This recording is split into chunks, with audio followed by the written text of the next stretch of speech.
Hello and welcome. This is daily number 6 and it is July 29th, 2011. So just want to start off by saying that I'm done with another day at work, 11 to 7, in this 5-day period of intense working. It's it sounds so ridiculous to describe it as that because I mean it's really just working a job, but as I mentioned in my previous daily, it's just standing on your feet for 8 hours is not fun. It really isn't.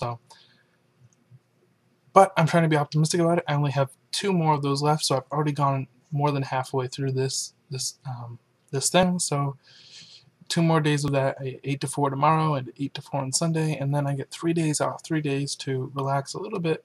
Mostly I'm going to be doing some other stuff though. Probably working on the vlog a little bit. I'll be doing some blogs I need to do, and of course, more importantly, looking at job prospects, things like that. Which gets me on to my next topic.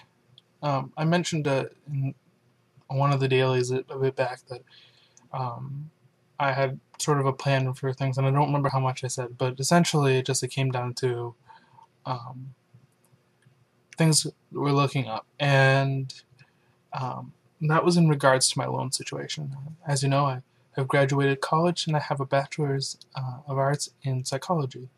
And that document, that piece of paper saying that I am qualified in various things in psychology, not qualified enough to say be a therapist or anything, but qualified enough to get a job that only requires a bachelor's in psychology. That piece of paper cost me. It cost me around, I think I did the total was like $35,000, which for the school that I went to was actually sort of low. Some of it was helped out by my father, some of it was scholarships, some of it was grants, but the ultimate burden on me for that is about $35,000 or something like that dollars. That's what that piece of paper costs me. And that's one of the reasons it's so frustrating to be working in a deli right now, because the deli is not paying me for my piece of paper. So I'm making the same wage that I would make if I had just dropped out of high school and was working there. And I wouldn't have the $35,000 cloud hanging over my head. Obviously, though, I have plans, and I don't intend to be there forever. So I have plans that include my degree. But in any case, I'm paying for this degree as I go along. They give you, at least they gave me 6 months deferment after I graduated, and then I had to start paying again unless I was going to grad school. And so, I've been paying those bills for a while now. In addition, I'm paying to live at home. And, between all of that, I just didn't have any money left over from the job that I was making to actually do anything. And it sort of led me to the situation of feeling trapped. I felt like I was never going to get out because I couldn't even save any sort of money. I couldn't save money to move out. I couldn't save money to get a car and improve my situation. But then I started looking into whether or not I could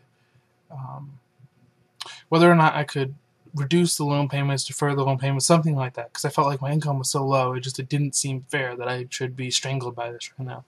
So I looked into it, and it turns out it's possible. Now, my loans are sort of split roughly in half, I suppose. Some of them are federal loans, and they're loans through a provider, but they are protected by the government. They're subsidized by the government. The government, I think, paid some of the interest or something while I was in school or something to that effect. And those loans follow certain rules that the government lays out. And then the other half are private loans. And private loans are a little bit, they're not as protected by the government, or at least they weren't. I think there was some legislation in the past couple of years which changed that, but it didn't affect most of my loans.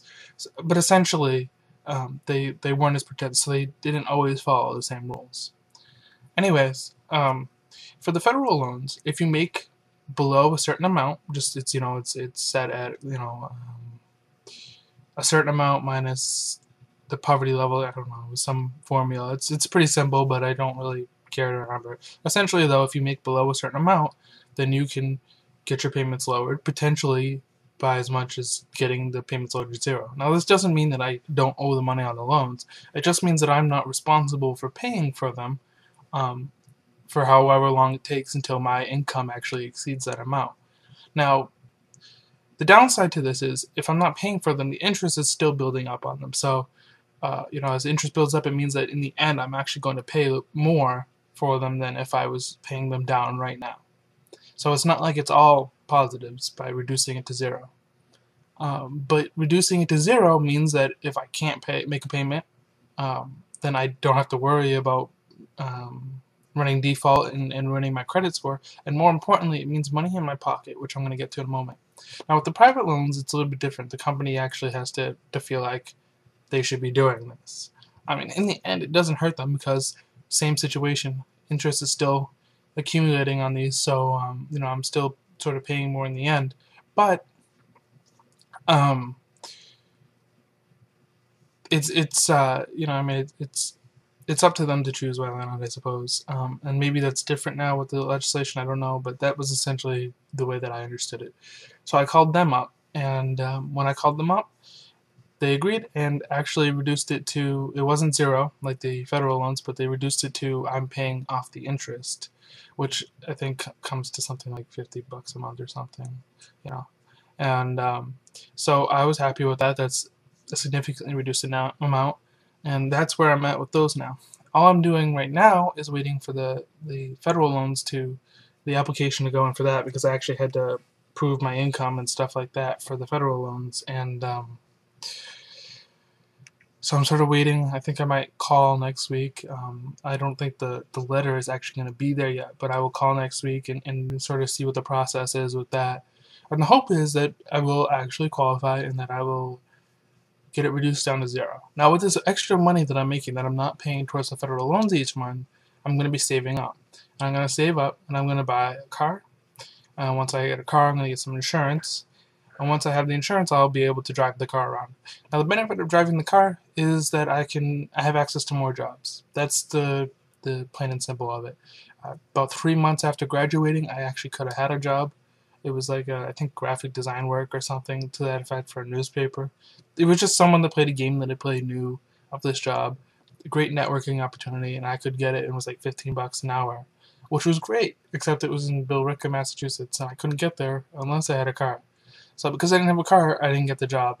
And it took another 3 months, actually another like 4 months, for me to actually find a job. And when I did, it was part-time and minimum wage.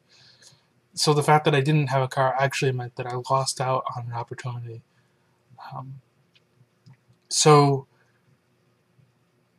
now that things are the way they are, and hopefully I'll be able to reduce the federal loans down to 0 for monthly payments, I'll be able to actually get a car. And once I get a car, I'm pretty confident that I can get a job, even if it's not in my field or sort of where I want to go with my life. It'll still pay better, and that will allow me to move out. And that's my next goal after getting the car, is to move out and live somewhere on my own. That was sort of the goal all along. That's what I wanted to do as soon as I got out of college. But like so many other people my age these days, I ended up having to come right back home, and it's awful. It really is. I don't like having to be here. I'm grateful for the opportunity. Otherwise I'd be homeless or something. But it's not a happy feeling, and it's really depressing every time that I think about it. It's awful. But I now have a chance to change that, and once I change that, then life will start looking a little bit better. And then I have to sort of decide. So I'll have this better job. It may not be in my field, but that's not what I want to do with my life either. So then I have to sort of decide: do I want to go to graduate school and get a master's, or do I want to find a job in my field that will lead me on a career path that I can be satisfied with? So that's sort of where I'm at, and that's sort of my plan. And it actually took a lot longer to explain all that than I thought. So this is going to be actually pretty long daily. So I'm sorry about that, but I'm excited. I really am. I really want this to work out. I hope it works out. Most of my plans don't work out. They fail miserably. Awful. My plans are awful. But I'm hoping this one will work out. I'm optimistic. I'm cheery. I'm giving it the thumbs up. But that's about all I've got to share with you, except one thing.